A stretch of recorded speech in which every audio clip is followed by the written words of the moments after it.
Okay, so this is my 1990 Plymouth Sundance, and usually when I do a revival, it's another car I bought on Marketplace that somebody else trashed.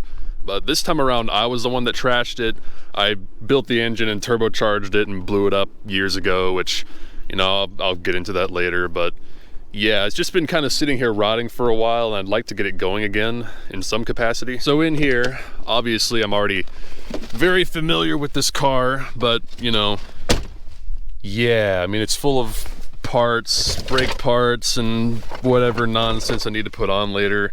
Absolute lack of ball chiller, no ball chiller to speak of. But overall, I mean, it's not too terrible. It's got the fruity headliner I did when I was like 17. And usually people regret selling their first car, but I don't, because, well, this is it. So it's had a lot of questionable stuff done by my teenage self that I'm gonna have to undo, which is not gonna be fun. Now in here is where most of the nonsense has taken place. Like I said, it's been built and turbocharged and blown up, and it's had a lot of stuff done by my younger self that needs to be fixed and gone through. But that's not even the main concern right now, because about a year ago I took the spindles and the brakes off of it to put on the charger, so there's nothing really back here. I said there's nothing really back here. Yeah, so all this needs to be put back together. Oh yeah, yes. I love packing peanuts. So I got some brakes on eBay from a 85 Shelby Charger, because basically this is the same car as the Charger. Chrysler reused parts on everything, so I'm thinking they'll work. I hope, probably. I'm really hoping it warms up over the next week, because I live in the friggin' tundra, apparently.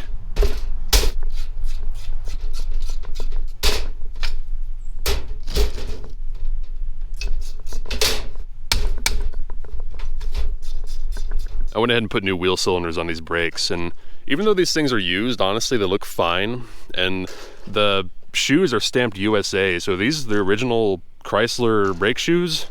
If so, like, who bought a Shelby Chrysler and never drove it? Like, was it an investor? Like, oh, these are gonna be worth money someday. Must not have worked out, because I have their brakes. I'm just gonna sand the dirt off them and put them on. They're fine. I think they used to put asbestos in brake pads back then. Again, the classic Chrysler craftsmanship on this rear end. Like, this looks like something I would make in my backyard. Like, oh, Jimmy gets off brake at 3, he'll weld this together.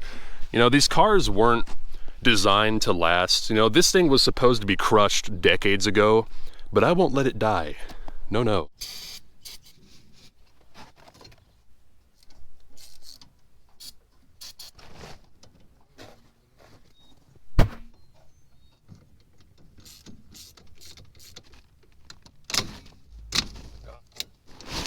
That stupid parking brake cable was a complete pain in the ass. Airplanes still use leaded fuel. You're allowed to poison everybody as long as you own an airplane. That's the rules. The snow is finally melting slowly. One of the marketing ploys that Chrysler did with this car is, oh, it's a hatchback that looks like a notchback. And multiple people, when I say, oh yeah, it's a hatchback, they go, no, that's not a hatchback. That's not a hatchback. Yeah, it is. Hatchback. And the lift supports are not working anymore. What else is new? Technically it's a lift back, but whatever.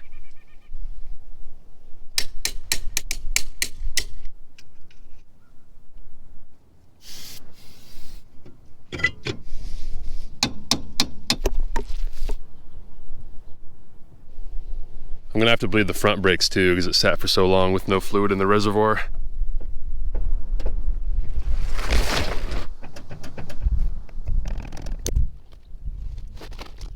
Brakes are bled.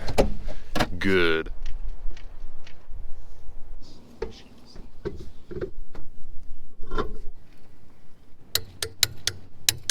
Okay, it's on the ground, it rolls again, it has brakes again, so that's issue number 1 done. Now, even though this engine is blown up and has problems, I'm still hoping it'll start and move over there at least.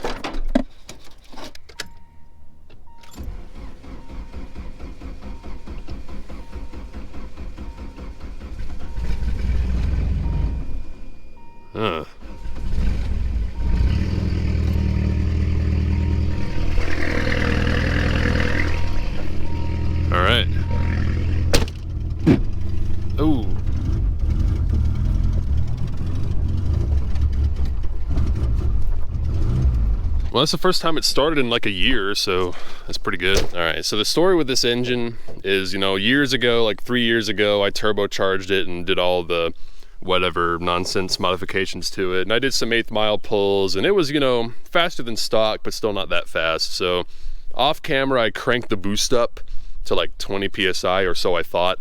The issue is the map sensor I was using only went up to 20 PSI. So in reality, it was running more than that, and since the computer never saw more than 20 PSI, it never opened the wastegate. So it was just running full boost, however much that was, I have no idea, and it broke. I broke the ring lands off the side of the pistons, which is not great.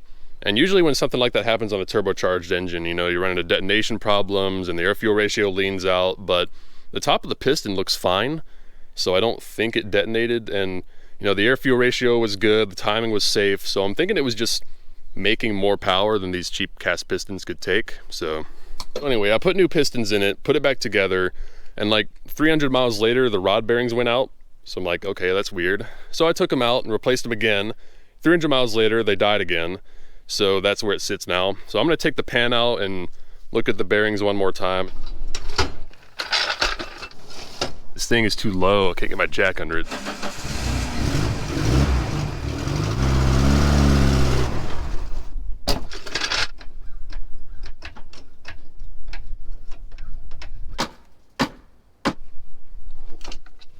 Yeah, there's a lot of glitter in that oil. I already knew that though. I forgot I put a bunch of Lucas goop in it. That shit's thick.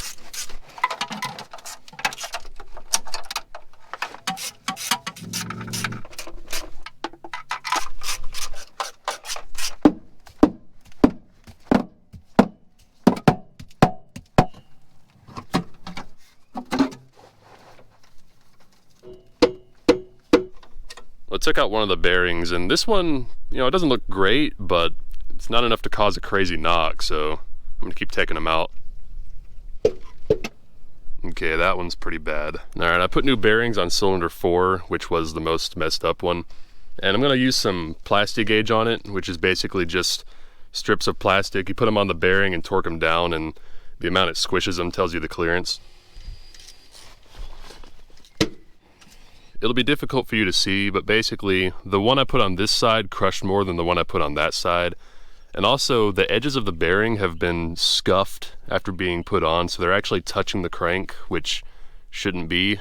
So yeah, they're definitely out of round. I might just start swapping bearing caps around because, you know, the bearing caps are mated to the rod, and if you mix them up, which I don't know, maybe I did a few years ago, if I put them back where they're supposed to go, then it'll make the clearance correct again. Or like I said, the rods are bent from over boosting it, so I don't know. I'm just gonna start swapping these around, see if I can make the clearances right. All right, well, I put the number 1 cylinder bearing cap on cylinder 4, and it did do better, so maybe we're onto something. Well, I tried to put the cylinder 4 cap on cylinder 1, but it won't even go on, so that's not a match. Okay, so I've exhausted all the options. I've been swapping around the bearing caps all different directions, and the only one that goes on number 1 is that one, and the engine doesn't even spin anymore, so that's obviously not right. So the theory of me assembling it years ago with the caps in the wrong locations is busted. I actually did it correctly. So the only thing that could have possibly happened was the connecting rods bent when the overboost problem happened. So I don't know, I guess I'll order new connecting rods and fix it right.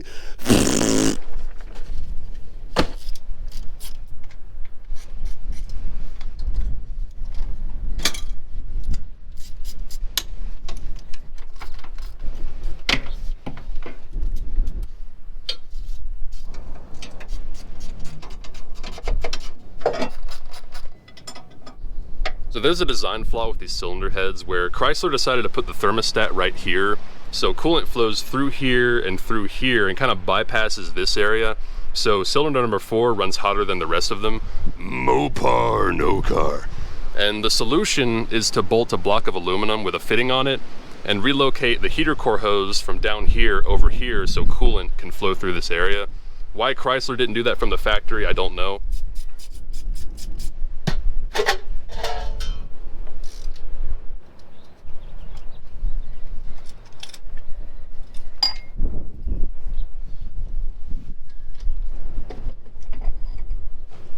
Okay, the cylinder head's off, and this is my worst car to work on by far because of this stupid turbo system I made that sucks so much ass. It's so hard to get to. It's torture to do anything to it. It needs to be all ripped out and redone, but I can't do that right now. So this is the last time I'm touching it. If I put this back together and it breaks again, it's going back to the field. Also, this is the air filter. It has a hole melted in it, so clearly that's too close to the exhaust. RX-7 has good cylinder head storage.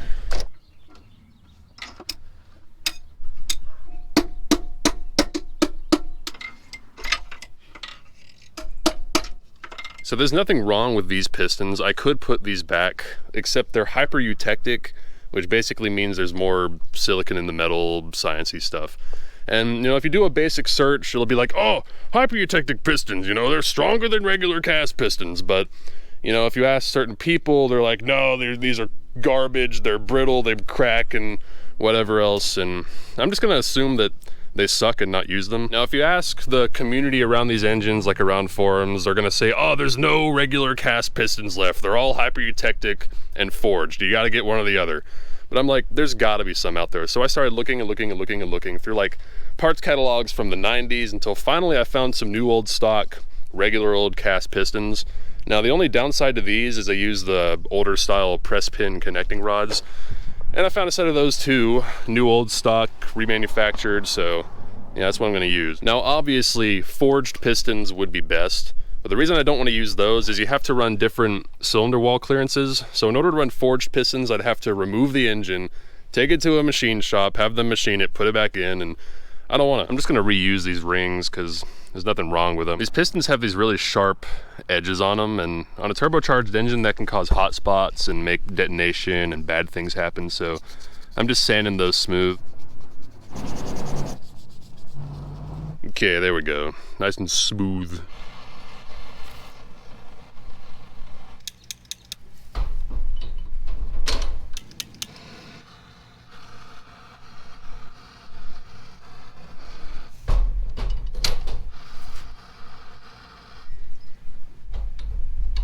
Alright, so when you install press pin connecting rods, you gotta heat the rod up with a torch and then very quickly put the pin through before it sticks in the wrong place. And I'd never done it before, so I screwed it up. I was too slow, and the pin's stuck in the wrong place. It's all off center. So basically, to remove these, you usually gotta destroy the piston, which is a really good design, by the way. But I'm gonna attempt to take a C-clamp and very carefully push the pin over.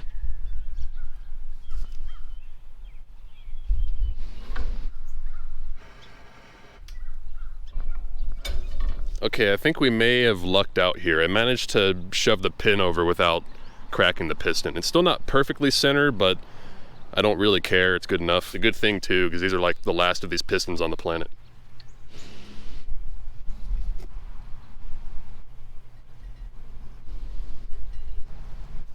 I went ahead and swapped the rings over to the new pistons.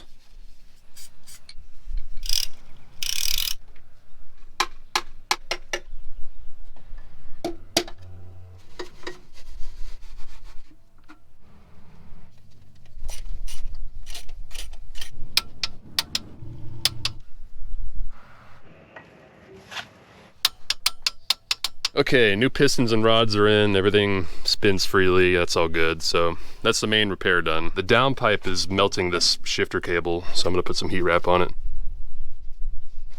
All right, hopefully that won't melt anymore.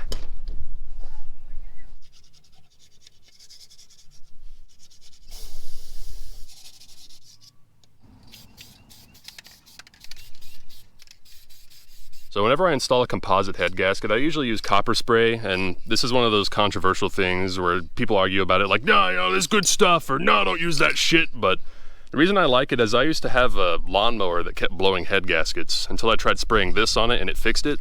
So I think it helps.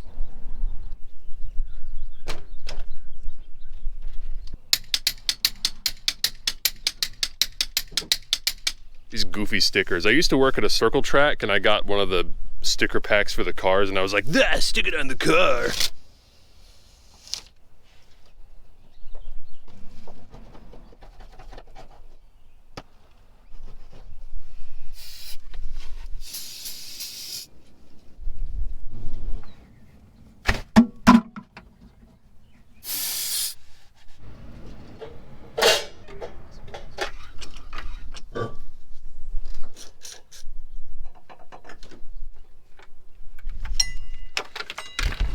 that bolt I put in the oil pan is too long. It's hitting the timing belt. That's not good.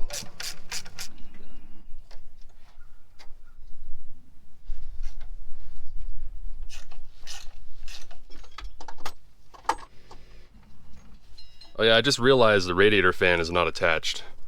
Why? So a lot of people like running their turbo engines with no air filter, and I think they're crazy, but it'd be especially crazy on this thing because of where the turbo is. It'd be really likely to inhale a rock or some shit. So I got one of these cheapo mushroom style filters. Now, will this filter very well? No.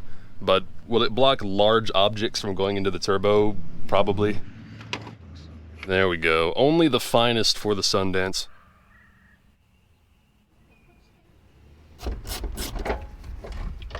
I remember this thing having some fuel pressure problems where the longer I would run it, the more the pressure would drop to the point it wouldn't run anymore. So I'd have to come in here and turn the pressure up to make it run again. And this is just one of those like $20 eBay regulator deals. So I got a nicer one. I'm gonna see if that fixes it. Something not a lot of people talk about with turbocharging engines is just the sheer amount of shit you have to add to the engine bay. It makes it a lot more annoying to work on.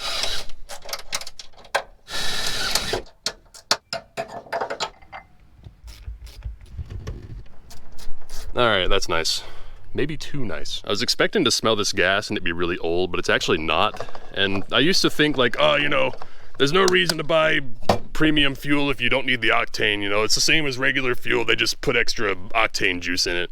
But as it turns out, that's not the case. It actually lasts longer. Like premium fuel lasts 2 years versus regular that lasts like half a year. So there's that.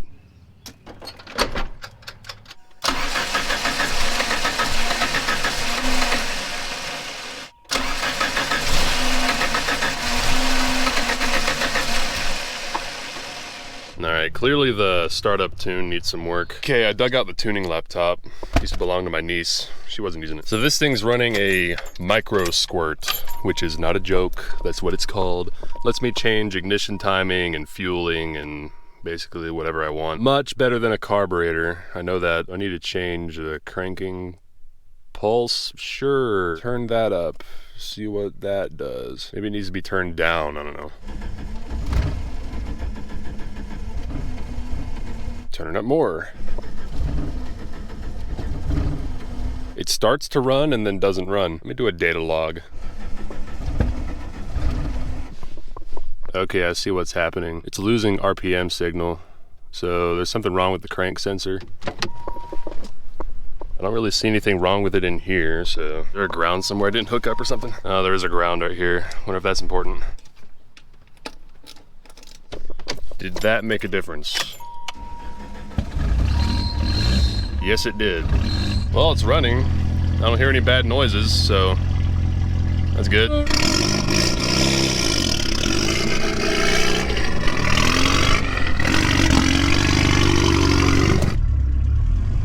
Damn, it's been a while since I drove this. Been good in here. The heat wrap I put on is smoking, that's typical. Mopar, no car. Damn, it wants to make boost, hard throttle, low RPM. That turbo is kind of small. I think it's like a 40 millimeter, so it doesn't take long to spool up. Oh yeah. Wow, this thing does not turn at all.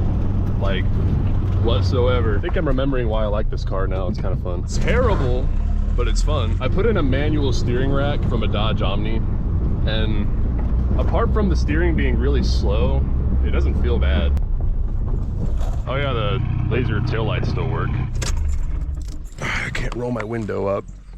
Oh, yeah, that's really good. The seal's like scrunched up on itself. It's really good. Get out of here. There we go. Ah, so that's what I was smelling. The valve cover didn't seal. There's oil all over the intake. Great. I'm gonna actually use a gasket this time instead of just silicone.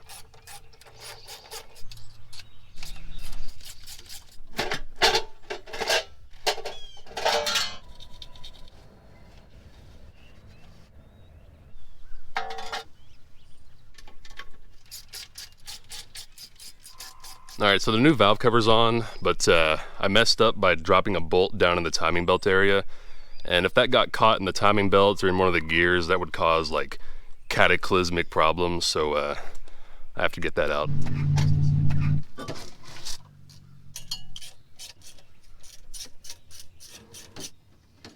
Well, I don't see it in here, and I thought maybe it might be inside this gear, but I've been fishing around and I don't feel it, so I don't know, I guess it vanished.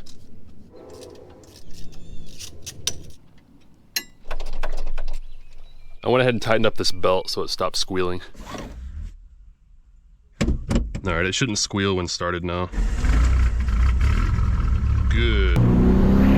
It's not like it's making that much power or going that fast, but it's so violent. Yeah, I've got the computer on auto tune right now, so it's adjusting the air-fuel ratio as I drive. Something you can't do with a carburetor. I always make fun of carburetors and everybody always gets mad at me, but this is just better. It's just better. I don't have to get out and get my hands dirty to tune it.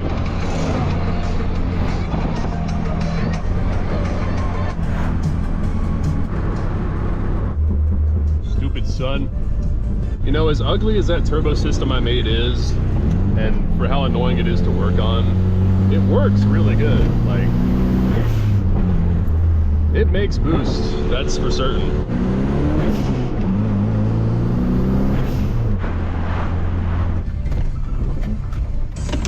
What is this smoke? Yeah. Okay, there's oil everywhere and I don't know where it's coming from. Okay, this time it's a different oil leak. Now it's the pressure line going to the turbo, so I'm gonna see if I can get it back. Yeah, this thing's just billowing smoke. Yeah, I gotta pull over. Why's it gotta do this shit? Why's it gotta do this shit? I really don't understand why it's leaking. It was a little bit loose, not too bad. All right.